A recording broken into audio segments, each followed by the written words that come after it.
What we set out to do was really shape where the industry should go. And we've taken a very collaborative global approach to this by shaping what the standards should be and establishing different types of standards at different levels within different international organizations. So they're all worked on collaboratively with the industry, and they're all agreed with all members and all participants of the industry. So it's not forcing standards on top of existing systems or vendors or technology. It's actually collaboratively coming up with what a standard has to be for the industry to adopt. So that's the work that we've done with ISO, with ISO TC307, which is the blockchain ISO standard. The concept of that was to create something similar to the payment standards that we have, like 20022. Separate to that, we've been collaborating on numerous levels in numerous governments and other organizations, but we've also started creating protocol standards within the IETF and with MIT.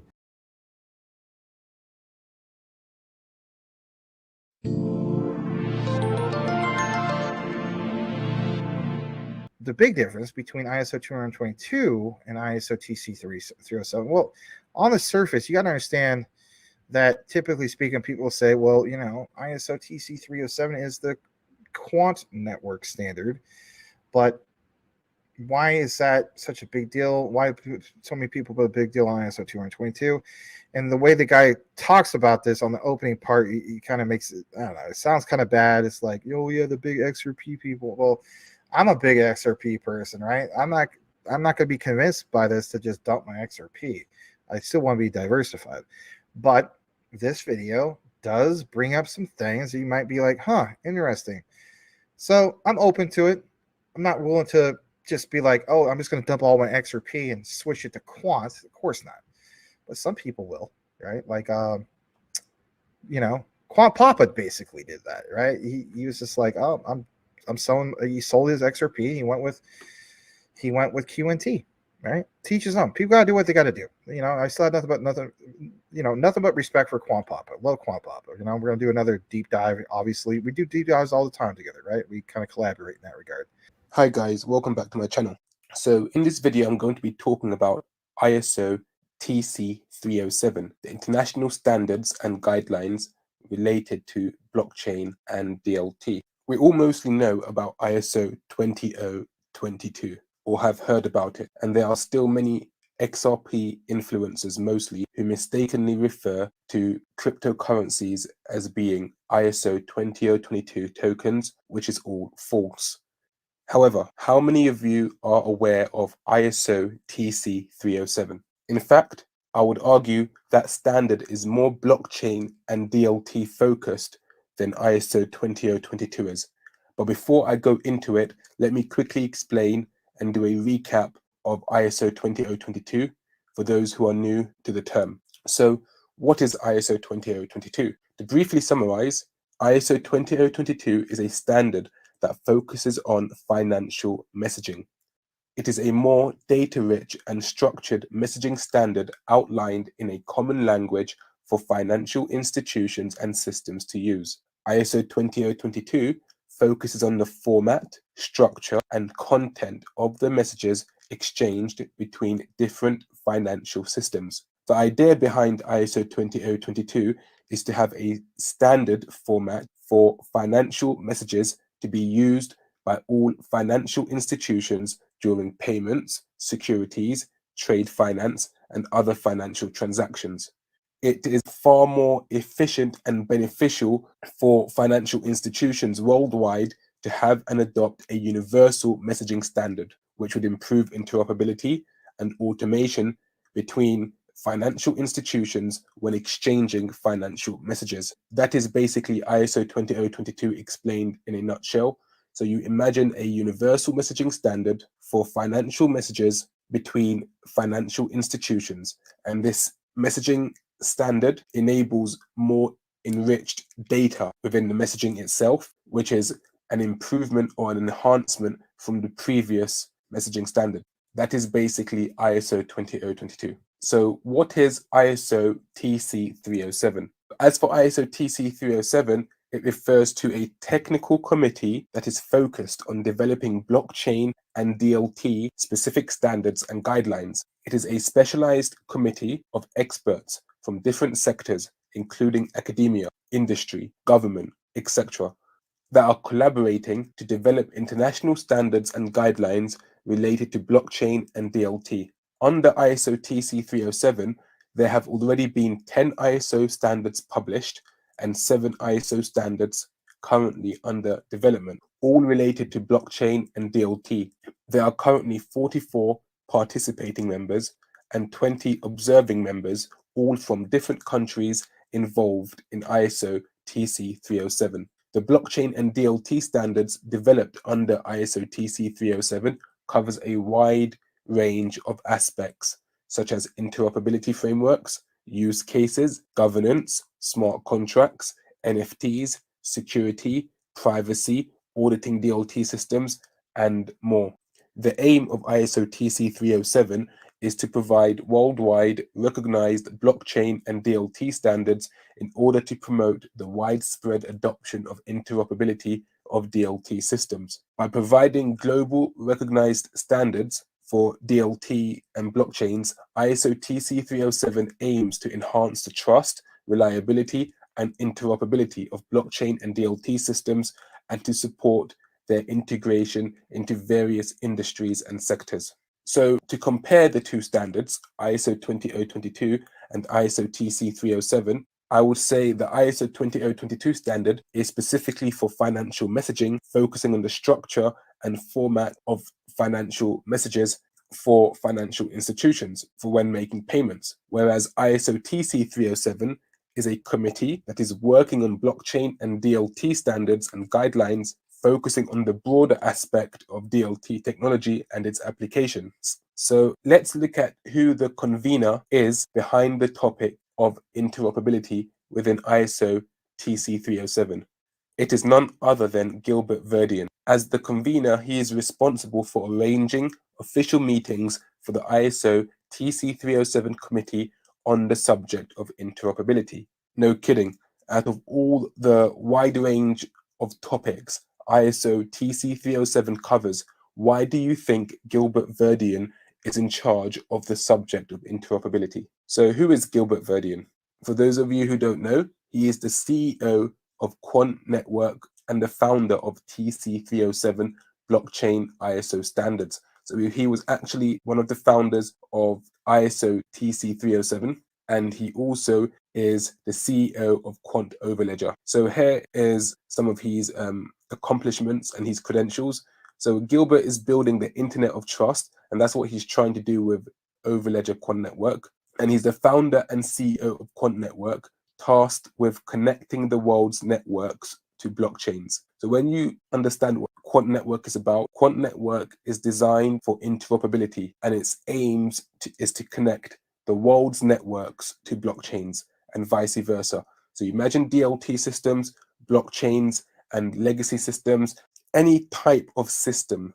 With Quant Overledger, he wants to make everything interoperable, regardless of the blockchain type, whether it's permissioned, private, decentralized, you name it. Something that's used by banks, a network of banks and their consortium, or a legacy network like Swift. He wants to be able to enable connectivity between all these different networks, all these different world networks worldwide to DLT systems and vice versa.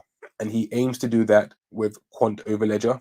This sort of interoperability, he refers to it as building the Internet of Trust. So he was previously the Cisco of Vocalink, the UK's faster payments provider, and he's also worked for Cisco of NSW Health. Now, having over 20 years of industry experience, he has worked across government in Downing Street, HM Treasury, Cabinet Office, Ministry of Justice, and NSW Health, and private sector at CSC, EY, and HSBC. He's the author behind the blockchain ISO standard TC307. So he's a part of the committee of the ISO TC307 initiative and is the chair of the UK's National Committee on Blockchain and Distributed Ledger Technology.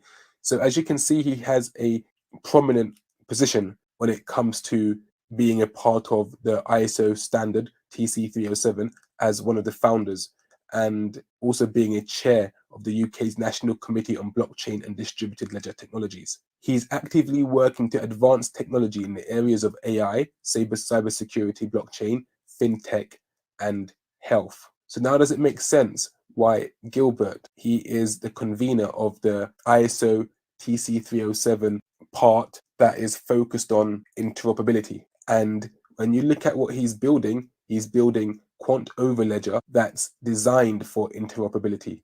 It makes a lot of sense now why he has that position, and it seems like they're putting the right man for the right job. So it should be pretty clear why Gilbert Verdian is connected to interoperability within ISO TC307. Not only does the man have the credentials, he is also the founder and CEO of the superior interoperability solution, Quant Overledger. And I'm just going to go out on a limb here and assume that Quant Overledger as an interoperability solution will have some influence and impact on the DLT standards and guidelines related to DLT interoperability that are being developed under ISO TC307. And remember, ISO TC307 are building DLT standards that they want to be universal, worldwide amongst DLT systems. And Gilbert Verdian is connected to the interoperability aspect of ISO TC307. And one can only assume, since he is also the CEO of Quant Overledger and he's building an interoperability solution for DLTs, that this is going to have an impact on the DLT standard itself and the guidelines, and Quant Overledger is going to have an influence on DLT interoperability when designing these standards. So with that being said, thank you for watching. Don't forget to like, subscribe, and hit the bell notification icon so as to not miss my next video. All right. Obviously, you guys know my position on Quant, but I'm not willing to, just say, hey, to heck with some of these other ones with ISO 20022. Now, Bob, thank you for bringing that to our attention. Even if you're not here, you can watch the chopped up version. Something I want to bring up to you guys for the little amount of people who are here tonight, and that is, what was presented. So the bottom line is this, okay? And it's a great question if you're looking at it from the perspective of why the heck does this matter? So what standard basically is more important, right, to crypto? Is it the ISO 20022 standard, or is it the ISO TC307 Quant Network Gilbert Verdian standard? Well, there's a few things to basically discuss, and here's my own notes for you guys. So ISO 20022 is a global standard, as we know, for financial messaging, while ISO TC307 is a technical committee dedicated to developing standards for blockchain and, of course, DLT technologies. Both standards are important, of course, for crypto, right? Absolutely. But ISO 20022 is likely to have, and listen to this, more of an immediate impact. And that should be one of your key takeaways, but not yet. I gotta give you a little bit more substance.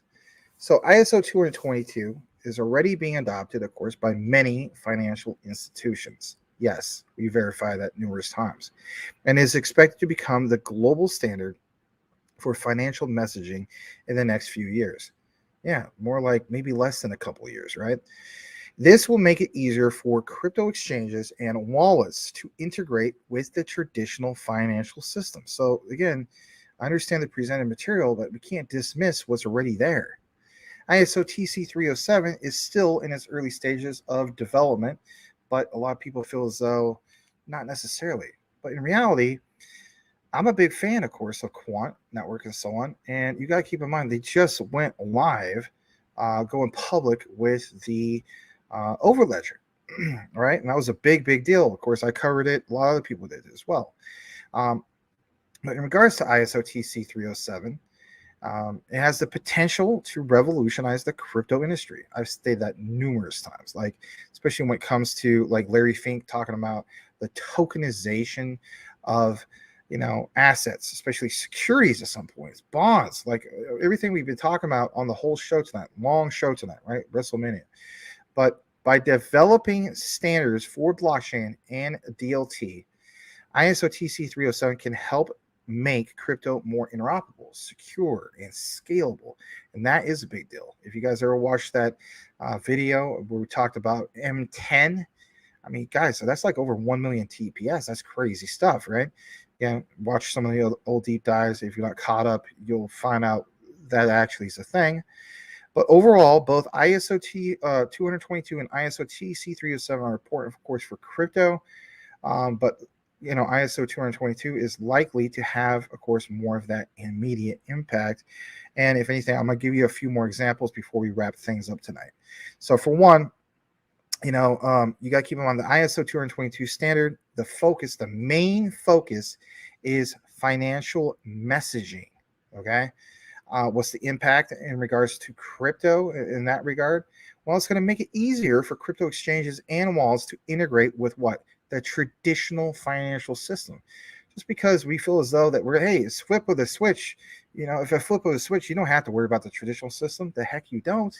That's why there's standards. And if anything, that's why we always have this model of recognizing, what's in compliance. Okay. And especially when it comes to the financial sector.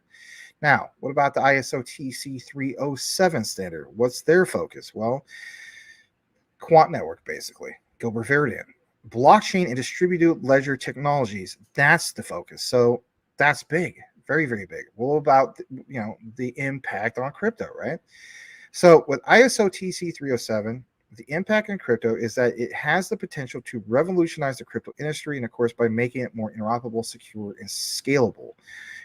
Especially other blockchains, which is crazy stuff. Again, a guy in the comments mentioned to me, he says, Max, what happens, since, I don't know if he's looking at that Quant's just an ERC20 token. He says, what happens when the Ethereum mainnet goes down? That hasn't happened. At least I don't know that's happened. That's a big what if. Like, what if we have a Solana situation where the network goes down? Well, the nice thing about being blockchain agnostic is that if it goes down, basically speaking, you have a situation where you switch to another particular blockchain. So it really has prepared itself for the oh crap moments. It's so much more than an ERC20 token. In closing, let's get to this part. Here's the bottom line. For you or anybody, which standard is more important to crypto? Basically depends on your own perspective. Like Bob has his own perspective. This guy that did the video has his own perspective. Hey, I respect those perspectives. I think we should all never be yes men to anything, but if anything, hey, you know what?